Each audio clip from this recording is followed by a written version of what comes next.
co-host named Katie. Hello. This is the Dark Kids books coming out in March 2024, and today we are live streaming as well as podcasting. So some of you are listening in your cars or while you're doing walks or jogging or house cleaning or I don't know what.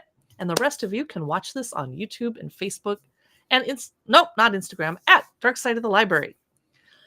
We have not actually received these books. We haven't read any of them. They're not out yet. We don't have our hands on any of them, but we wanted to let you know about these cool, creepy, cute kids books coming out in March 2024. And Katie's going to start us off today.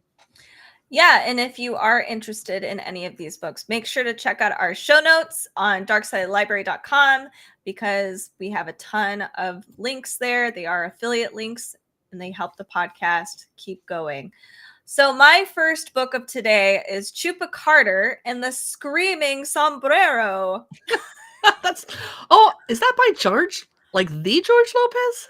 You know what? I think it might like be the comedian? Yes. TV guy? Oh, wow. Cool. Yes. A good catch because I was just like, oh, it's George Lopez and Ryan Calejo. And our illustrator is Santy Gutierrez. This is a part of the ChupaCarter series, and the last book I remember from the ChupaCarter series coming out was probably like 6 months ago. So they're taking their time, which I like, so they can make really good, cute kids books. So we have a laugh out loud ChupaCarter adventure. Jorge and his Chupacabra chum Carter are hot on the trail of the legendary El Dorado gold. But so are some wicked treasure hunters who will stop at nothing to find it. A cursed Aztec dagger and a 500-year-old witch's riddle and a screaming sombrero. These are all the ancient artifacts that mysteriously hold the answer to the location of the priceless El Dorado treasure hidden in New Mexico, not far from where Jorge and Carter live. When their friend Ernie's dad is accused of stealing the artifacts, it's a race against time to clear his name. They find help from the unlikeliest and loudest source they've ever met, a sombrero that screams. Isn't this similar to like that sword that sings in isn't that an Arthurian thing?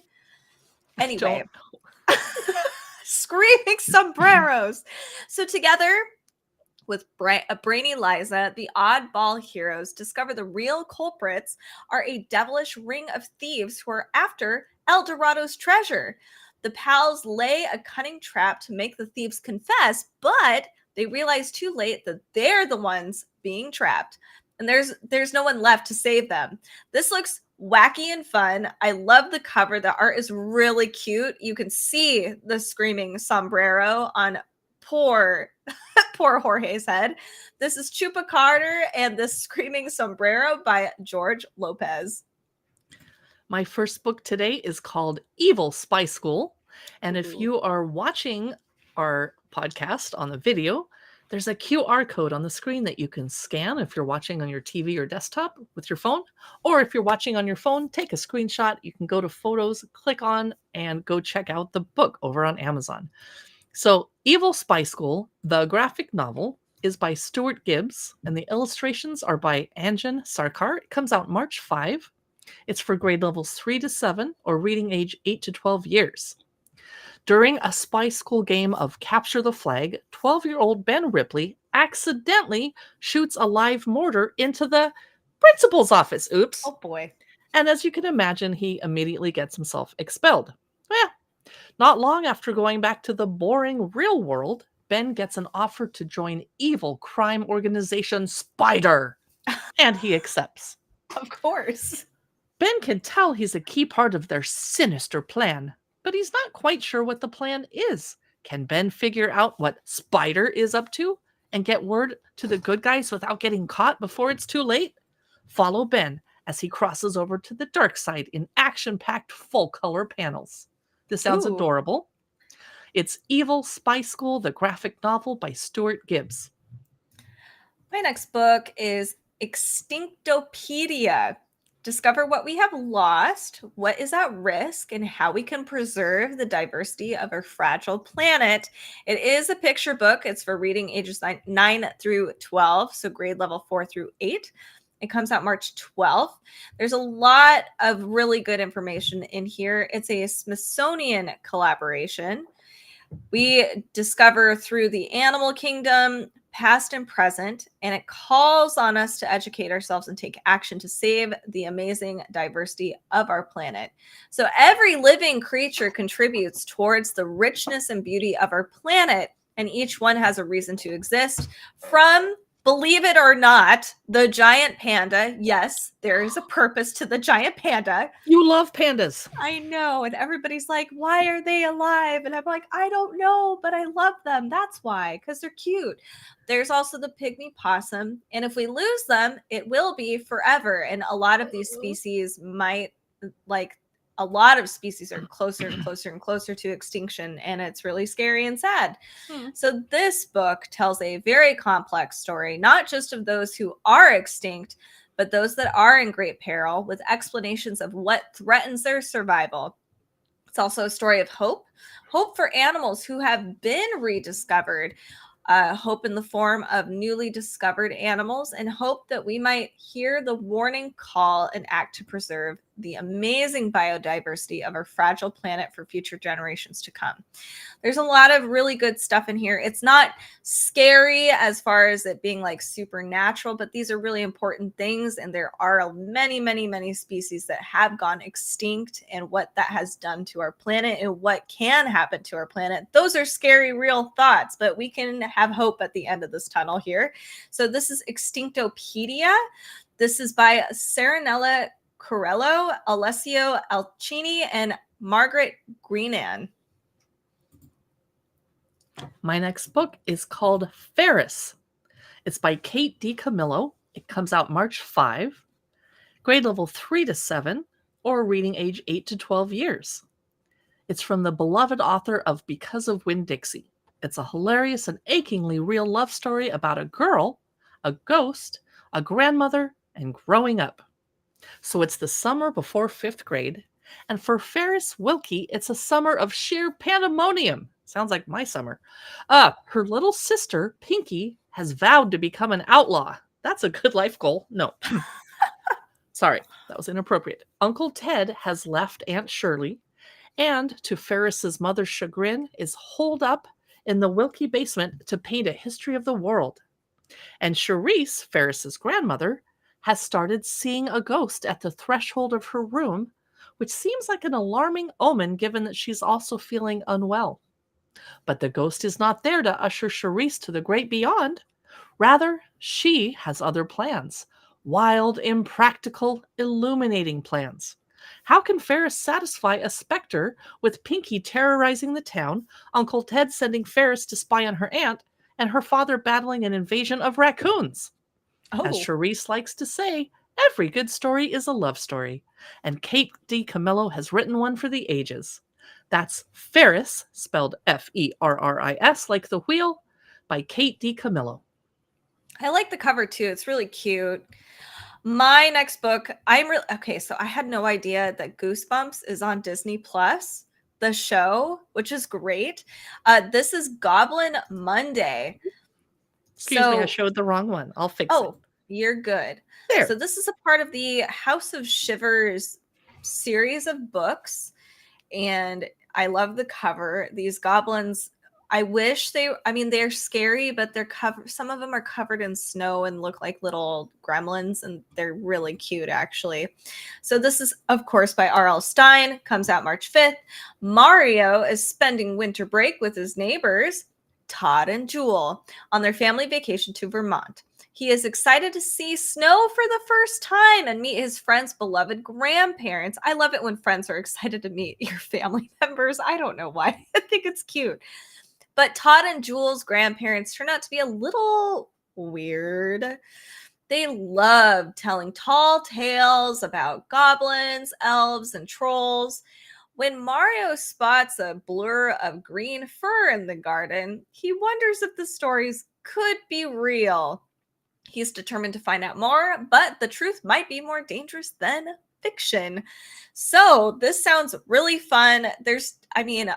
I grew up with Goosebumps. They are great kids books. Like, they are so much fun. I'm so excited for the show, which is now on Disney Plus. If you're looking for a really awesome, just kind of an introductory horror book series for kids who are interested in that kind of thing, check out Goblin Monday by R.L. Stine. My next book is Go, Ghoul, Go! It's book 2 in the Spirited series by Livingston. The author so nice they named her twice. And the illustrator is Glasshouse Graphics. It's for kindergarten to grade 4 or reading age 5 to 9 years. Liv tries out for the Gloomsdale Elementary Ghoul Squad in the second book in the Spirited graphic novel chapter book series. Liv Livingston feels she's finally found her footing in her new school. Even the bat hall monitors at Gloomsdale Elementary don't screech at her as much. Aww. But when Liv's new friend Vera asks her to try out for the Ghoul Squad with her, she's not sure it's her crowd. The members are pretty daunting with their matching uniforms and constant spelling of words, particularly the leader, Astrid, who isn't very nice. Still, Liv doesn't want to lose Vera's friendship. Can she get through tryouts without spelling Disaster? This looks really cute. I haven't read the first one either. It's Go, Ghoul, Go. That's hard to say. Tongue twister. Book 2 of the Spirited series by Liv Livingston. And if you are tuning in live, make sure, if you are interested in any of these books, the QR code is on the screen here. You can click on it and see it right up person, because the cover of Go, Ghoul, Go is really cute. It's hard to say. It is. And I love the Liv Livingston series. It's adorable. All right. My next book is Hamlet is Not Okay. I mean, we all knew that, but now we really get to know why. This is by R.A. Spratt, and it comes out March 12th. This is for grade levels 7 through 9. It is a, okay, so it says, Selby hates homework. Yes. She would rather watch daytime TV, anything to escape the tedium of school, her parents' bookshop, and small town busybodies. So Selby didn't plan to read Hamlet. She certainly never planned to meet him either. So this novel transports Selby and us, the readers, into the cold and crime-ridden play itself. Here she meets Hamlet. Heavy with grief, the young prince is overthinking and over everything. Selby can relate, but unlike Hamlet, Selby isn't afraid of making decisions. In her world, Selby is used to feeling overlooked. But in the bloody, backstabbing world of Shakespeare, Selby's good conscience and quiet courage might just save some lives. Hopefully, before Hamlet stabs one of her classmates. You would Hamlet, hope. Hamlet is probably like one of the OG brooding characters, like of all time in fiction. So I'm digging it. Is he the original emo? I think he might be. He's, I mean, for a reason, obviously, but you know, poor guy. So this is Hamlet is Not Okay by R.A. Spratt. I've been noticing a lot of Shakespeare things being released this month, which is cool. I'm digging it. Is it his birthday? I don't know when he was born. I don't know either. All right. My next book is Hugo's Haunted Handbook. It's a picture book. It comes out March 12th by Dave Whamond or Whamond. It's for grade levels 3 or 2, reading age 5 to 8 years. It's a handy guidebook that will help you get rid of your ghost. Or will it? Got ghosts? Then you've come to the right book. Hugo is a ghost expert, and he can tell you exactly how to boot out your boo. After all, he got rid of his ghost, no problem. But has Hugo really gotten rid of his ghost? And are ghosts really that scary? Would it be so bad to keep one around? They might actually be good company if you just give them a chance. It's a silly, laugh-out-loud graphic novel for young readers that breaks the fourth wall. Hugo's Haunted Handbook is a lighthearted look at friendship and the meaning of true companionship. And the ghost on the cover is adorable and very harmless looking. This is cute. I think I need it for my ghost book children's book collection, which I have one. It's Hugo's Haunted Handbook by Dave Whamond, Whamond. It's so cute. My next book is La Mala Suerte is Following Me. This is a picture book for preschool or grade level preschool through second grade. Miguel's abuelita warned him that opening an umbrella in the house will bring La Mala Suerte, also known as Mrs. Bad Luck, who will follow him wherever he goes. And now Miguel's life is ruined. He trips, fails an exam, and he can't block a shot to save his life at soccer practice. Nothing he tries works to get rid of Mrs. Bad Luck. Looking for a four-leaf clover, his aunt's, quote, existential oils. Now what? So we have in this book, they use integrated Spanish words and playful language. It takes a silly and heartfelt look at superstitions, and you get to learn how Miguel can make his own luck rather than hopefully waiting all the time for the right moment to happen. You can do it yourself. This is really cute, and I love the cover. It's got a random adorable bird falling from the sky. It looks like everything is actually falling from the sky. This is La Mala Suerte is Following Me. This is by Ana SIQUEIRA and Carlos Vélez Aguilera. My next book, I hate to tell you, has a spider on the cover, and I might scream. It's Spider in the Well. It's a picture book by Jess Hannigan. Comes out March 19. It's meant for grade level preschool to 3 or reading age 4 to 8 years. It's a cheeky picture book. Breaking news, Wishing Well broken.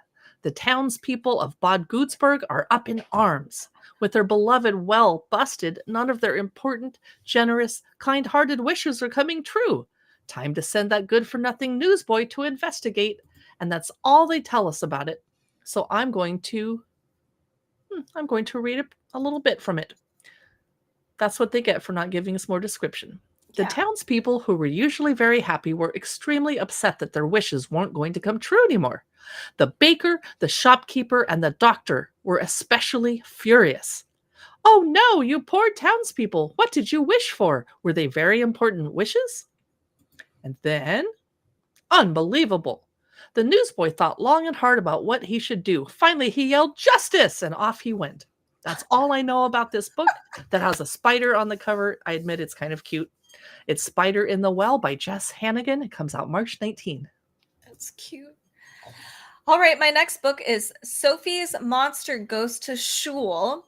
This is a picture book, and it comes out March 5th. This is by Sandy Asher and Alexandra Colombo's the illustrator. This is for reading ages 4 through 8. It looks very, very cute, and I love the random bow in the monster's hair, and it's blushing. Why are you crying? Sophie asked the imaginary monster in her closet. You're not afraid of me anymore, the monster says. No one else can see or hear me. I need a new job. He follows Sophie to breakfast, out to the Bub and Zaid's car, and to the shul. At synagogue, Bubby helps lead the service. Oh, she's kvelling? Sophie says to the monster, I want to kvel, he says. And they join in the singing. Then Sophie uses her imagination to write a story about her monster. Suddenly, he isn't scary anymore, and he's no longer sitting beside her. He's in the pages of her story, and now everyone can see him. And that's all we get for this book, but it's really cute with an adorable little monster. This is Sophie's Monster Goes to Shul. I'm going to try to read the title of my next book without busting up laughing. It is called The Terror in Jenny's Armpit. Now, it's not about breast cancer on our grandmas. It is part of the Bonkers series. It's by Patrick Carman. It's the first book in a series. So 10-year-old Jenny Kim and her two buddies, Pat and Barker, live in the town of Nevermind, where strange happenings are so normal that finding a mysterious thing growing in your armpit isn't even considered a big deal. It would be a pretty big deal for me. Yes. But when the mysterious thing gets so big that Jenny has to haul it around in a wheelbarrow, it's cause for concern. She's going to need some help sorting this out. Enter Fen Stenson and Barker Mifflin, dancing Swedish exchange student and doomsday prepper extraordinaire. And you've got a team of friends made for the moment. Go with Jenny, Fen, and Barker as they visit an abandoned chemistry lab, discover curious creatures called snurbs, and uncover a secret so big it might just eat the entire planet. It could happen.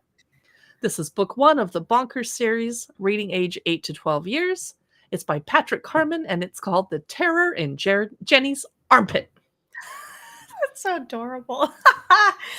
Okay, my next book I think is probably the biggest or most wanted kids book on our list. It is The Witch in the Woods. This is part of the Grimm World series that is going to be coming out. This is by Michael Brent Collins. This comes out March 5th. It is definitely like a fairy tale mashup of Grimm fairy tales. Love it. I'm here. He won awards as well. So strange and terrifying things are suddenly happening in a mysterious town where people are disappearing and changing into characters from the Grimm fairy tales.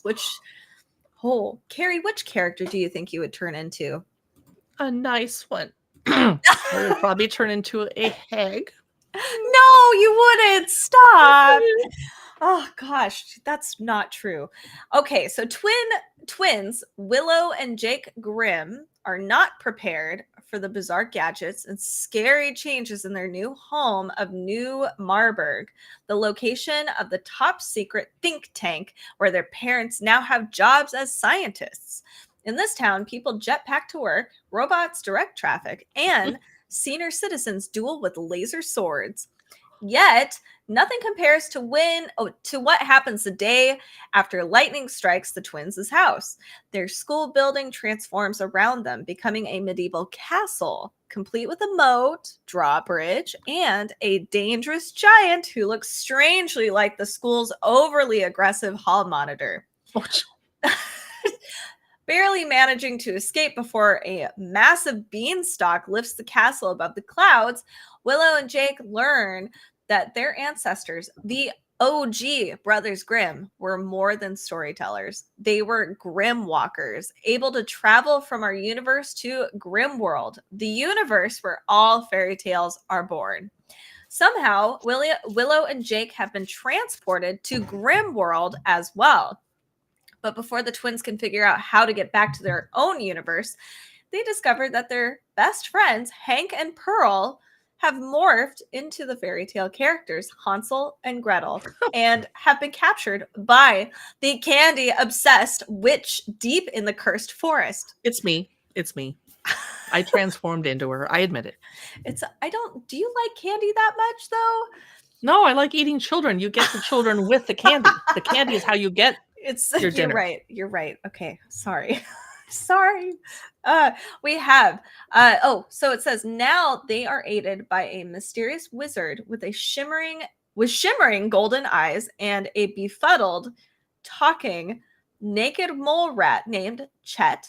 The twins must trust in each other and believe in themselves and find the courage to face their darkest fears in order to save their friends, return to their family, and maybe, just maybe, save the world. I thought they would turn into Jack and Jill, to be perfectly honest. I was waiting for it, but they didn't. So this is The Witch in the Woods. This is volume 1 of the Grimm World series. This sounds like a lot of fun, and it's for grade levels 3 through 9. Perfect. I mean, this is really, really, really cool. This is by Michael Brent Collins. Sounds like a lot going on, though. Wow. Yes, a lot to keep track of. Yes. My final book today, speaking of a lot going on, is The World Almanac Guide to Getting Out Alive. 1001 Tips for Surviving Extreme Weather, Killer Bees, Dentist Visits, Annoying Siblings. We wouldn't know anything about that, would we, Katie? Never. And other major threats. It is in paperback. It comes out March 19. The author is The World Almanac. It's for grade levels 5 to 9 or reading age 9 to 14 years. This is not your parents' scouting survival manual. Chapters include Survival Skills 101, First Aid Basics, Animal Attacks, Dangerous Situations, While I'm Lost, When Nature Attacks, Family Troubles, Body Language, occupational hazards such as surviving school and work, and social situations. Oh, wow. This guide has escape routes, strategies, and other ways to get to safer ground or avoid trouble in the first place. Love it. I might buy it and read it for myself. It's the World Almanac Guide to Getting Out Alive by World Almanac. Comes out March 19. And that finishes up our list of kids' books that are going to be coming out in March 2024 that are dark or scary or spooky in any of those ways. If you are looking for some additional books like adult fiction, nonfiction, comics, etc., tune in every Wednesday and Friday and check out our website, Dark Side of the Library, to find some of our past episodes or on your favorite listening app as well. Thank you so much for tuning in today. It would be awesome if you joined us on our socials as well at Dark Side of the Library. We've got YouTube, Facebook, and Instagram, and now we have TikTok. Wow, we're leveling up, you guys. TikTok. Yes. So thank you again for tuning in today, and we will see you in the next live stream or podcast.